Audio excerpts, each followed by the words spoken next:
lunch. I have with us the expert Dr. Harikumar, Director from Kerala Energy Management Center. He has led initiatives to establish state's hydrogen hub and introduce the Energy Observer, India's first hydrogen-powered vessel. With over 30 years of experience, he has been instrumental in advancing energy efficiency and renewable energy programs both nationally and internationally. Thank you very much for giving me this opportunity to share some of my thoughts and observations on this subject. Let me at the outset place on record our sincere appreciation to the state and JETRI for organizing such a wonderful dialogue. And in fact, I am seeing for the first time such a institute for energy transition research and capacity building floated by a utility excellently working in this country. See, Kerala, to a certain extent, we have done some work in energy efficiency, and we got appreciation from Niti Aayog on state energy efficiency index as top runner and all. But that doesn't make us complacent, and we know that we have a long way to go. In fact, hearing some of the participants' speeches in the earlier sessions, I came to this field through my BTech project work on energy audit about 34 years back. So I am in this field on energy efficiency studying as a student for the last 34 years. And many of the barriers which we are still talking here related to innovative financing, integration between different ministries and different departments, we are hearing for the last 34 years. Some progress is happening, but some more work has to be done. Now, to talk about some of the initiatives what we have done in Kerala, as in the earlier session we have seen that Gujarat, you are driven by the industrial load in terms of energy. But in Kerala, we are 65-66%, two-thirds of our electricity consumption goes in our building sector. That means residential about 50-55%, and the rest about 12-13% goes in the commercial sector. So building is a huge energy guzzler in our state, and therefore we give more importance to our building sector. Industry is very less. In our emission, if you take 50% of our emission in Kerala goes to the transport sector. Here almost 45% goes to the industry sector. So we have, Kerala being a 100% literate society, and we do not have much of a rural system. We have a urban-rural mix, and because of that, the awareness building, capacity building to a great extent. In the morning, we have seen we have heard about the behavioral change, the attitudinal change. To a great extent, we could improve the behavior, attitude of our people in the domestic sector for going for conserving energy, and the penetration of star-labeled products in our domestic sector is to a great extent it is fairly good. But as in the morning somebody was pointing out, when energy efficiency has increased because of the rebound effect, the absolute energy consumption of the state has gone, I should say, because when the energy efficiency of air conditioners are increased, normally and the purchasing power of people goes up. Naturally, they tend to buy more energy efficient air conditioners. And as one of our friends have pointed out, when people go for rooftop solar, then you naturally get the intention that you get free electricity. Then again, air conditioner load is increasing. That is happening in our state. So this rebound effect, how we will address, I don't, to be frank, we don't have any solution for that. Maybe as in the morning as pointed out, it is not a technological solution. We have to go in a philosophical route and think about respecting, saving our environment, Mother Earth and things like that. That route we have to go and reduce the energy consumption, because I don't have a right technological answer for that. Now, in the industry side, we don't have large scale industries as we find in Gujarat. We have got small and medium enterprises. And for small and medium enterprises, I have asked this question in many forums, that when India's housing sector has boomed, because of the low interest we could bring in the housing sector some 20-25 years back, when the PLR rate was running about 14%, we could bring a housing loan at the rate of 8% or 7% at that time, and the housing sector has gone up. But why we are not able to come with such a low interest soft loan in the industry sector? Instead of, we have been advocating on ESCO, we have been trying a lot on ESCO. In fact, I worked for the first ESCO in the country in 95, 97. We are not successful in bringing up ESCOs, particularly in the industry sector. To some extent, we may work successful in the building sector, because the baseline consumption monitoring verification is a little bit easier. Now, in the industry sector, if we can bring, earlier SIDBI, IDBI used to give some soft loans, but I don't know whether now it is there. But in our state, through the State Energy Conservation Fund, we have started giving soft loan at the rate of 2% for public sector and cooperative sector, and 4% for private sector. But a good take is there. But unfortunately, I should be a little bit frank also to tell that unfortunately the takers are from the large scale industries. They take 3 crore, 4 crore, 5 crore from the energy conservation fund. But 25 lakhs, 50 lakhs, 15 lakhs, the medium small scale industries are not taking. Maybe we are not able to communicate with the decision maker. That is one problem which we find when we invite people for such capacity building or awareness creation program, the invitation letter gets passed down the line, and some assistant engineer will come and he hears and then nothing really happened. That is because as we heard many of the policy initiatives which are introduced in the central level, why it is not getting translated into reality in the state level is because the hit rate is very less. I should confess that. Because many policy we have for example, for the ESCO project, partial risk guarantee fund, such things have been introduced, but it is not getting translated into reality. So we have to really communicate to the decision maker. And I have heard about the DSM opportunity for the utility. In fact, in our state also, like in Gujarat, it is unbundled, but it functions something like a bundled thing in the public sector with the GUV, NL and the apex body. In Kerala, we are still having a bundled utility. But the DSM measures the economic return or the economics or the financial gain of the DSM measures are not clearly not given to the decision makers of the utility. Now morning I have heard Alka ji speaking that 2 to 3 years or 1.5 to 2 years, the situation in energy transition or the effort with the decree has improved a lot. And she has given this thing to the new managing director, the energy level of the new managing director of GUV.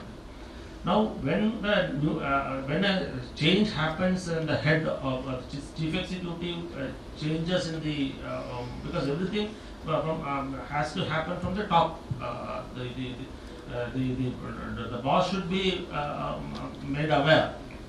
So when a change happens in the utility head, we are seeing I am not specifically mentioning which head or which year, but some change happening in the utility head. It all depends on how the DSM measures are happening in the utility. Therefore, I would suggest that many of the consultants are here. I would suggest that when can be, it may be if it is a foolish idea, you just ignore it. Otherwise, some orientation has to be given to the when a new head of the chief executive comes to a utility. At least he should be given an awareness on whether energy savings, whether the utility should go for energy saving. Because in our state, about 1 crore households are there. About 66 lakhs households comes under the 120 units per month category, where we still give the subsidy. Now, through rooftop solar, through battery energy storage system, whether these households are to be taken out from the utility, whether that will make an economic sense, we still do not know. Now, one of the programs we have just launched is on electric cooking. We are still having doubt that Kerala, we consume about, we generate about 30% of our electricity. 70% we buy from outside. And our peak load during summer, it goes as high as 5,500 compared to our normal demand of 3,000 megawatt.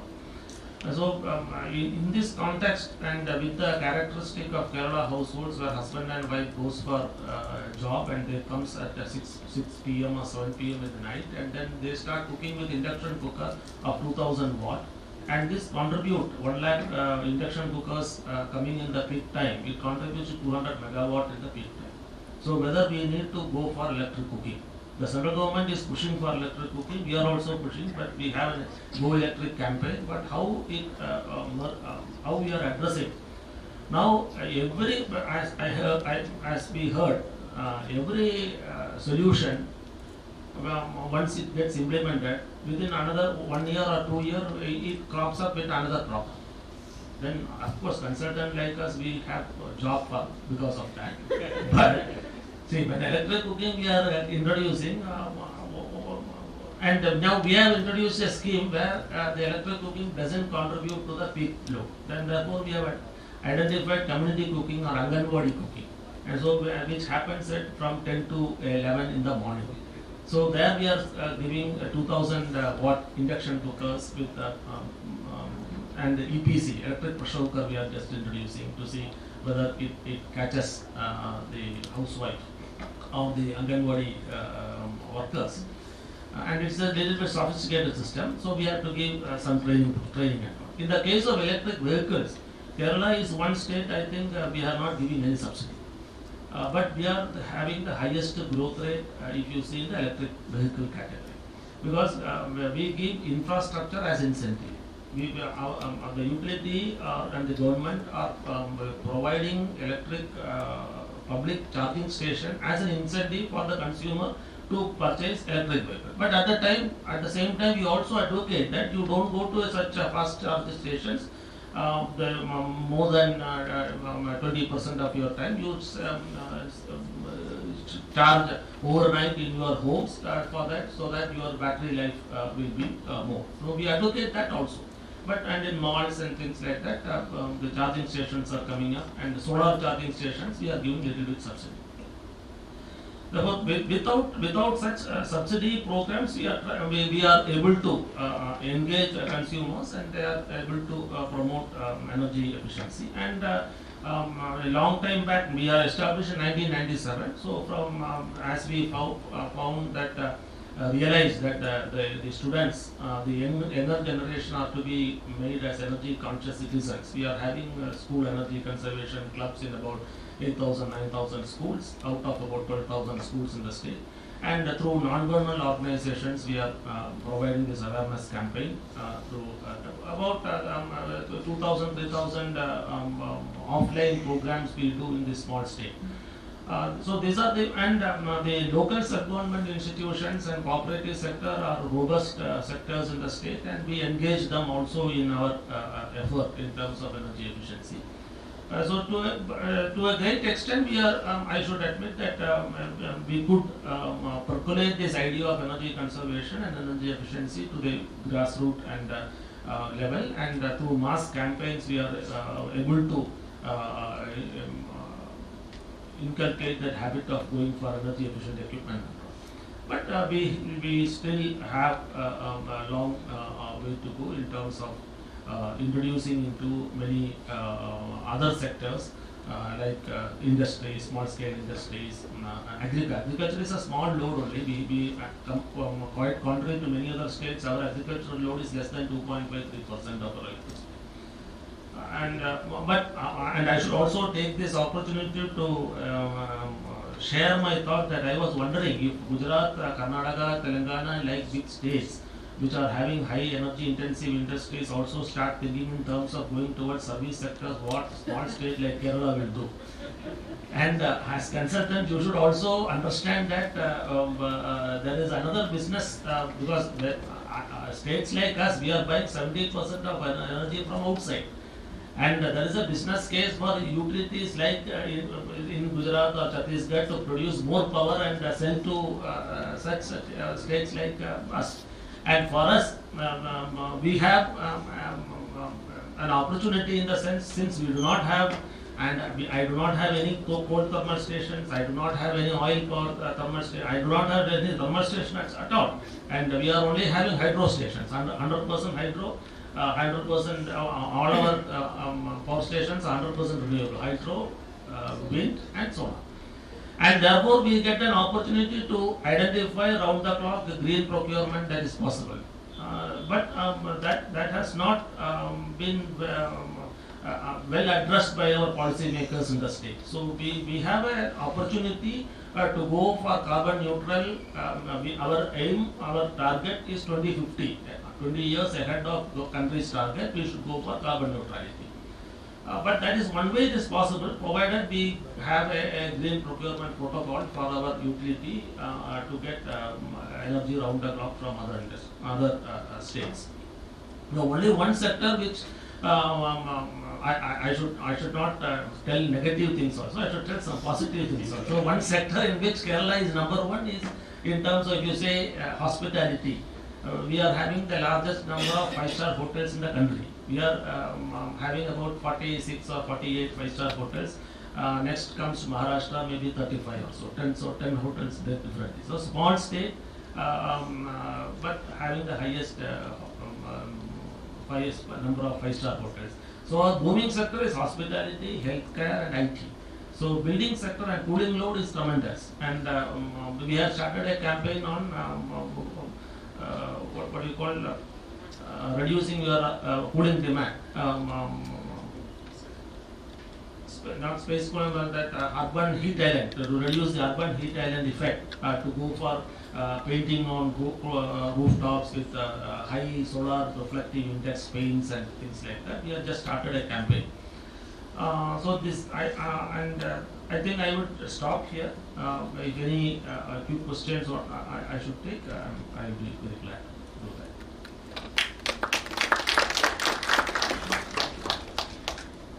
Yes, sir. So the issue says there is a financing program for industry regarding energy efficiency. So that, is there any everybody goes there or not?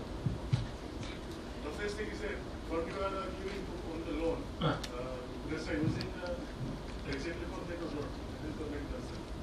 We have empaneled about 44 energy auditors in the state, and we need to get a recommendation from one of the empaneled energy auditors that this project is qualified as an energy efficient project.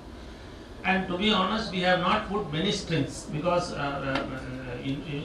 we have to entice people to come and take this thing, and the collateral is bank guarantee, because we are not a financier, we are a state designated agency, and therefore the collateral what we have put is you give bank guarantee, we give the fund from the energy conservation fund, which is a revolving. And now we are in dialogue with some of the banks that we can provide the interest subvention of 2%. Now, when their lending rate is 8% or 9%, we will give 2% interest subvention so that their interest rate can be brought down.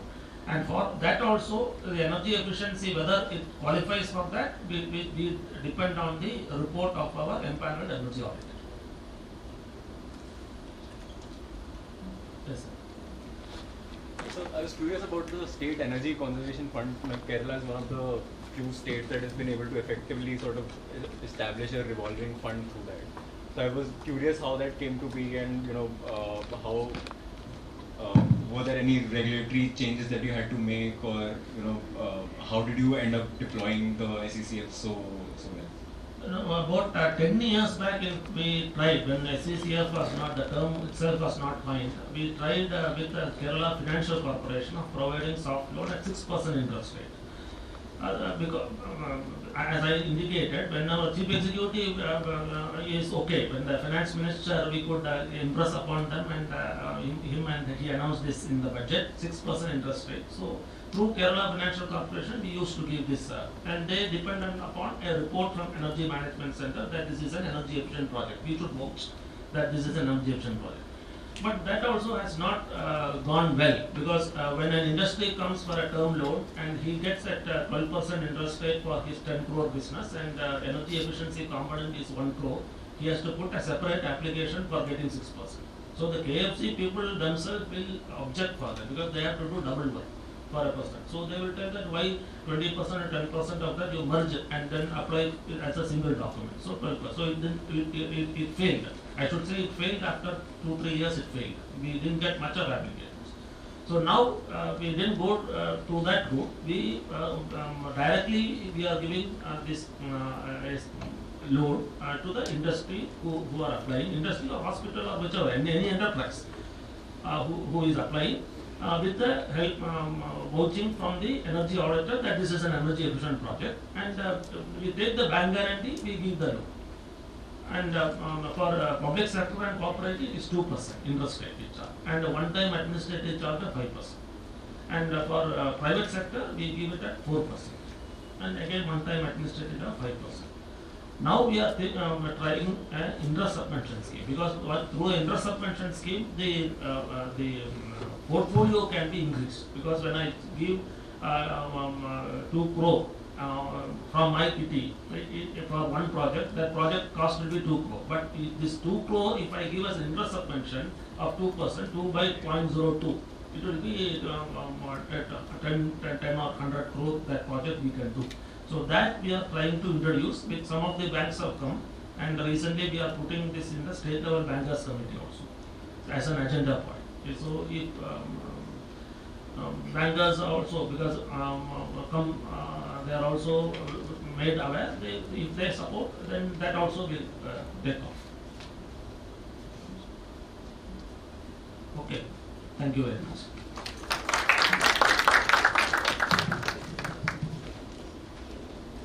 Thank you, sir, for bringing your experience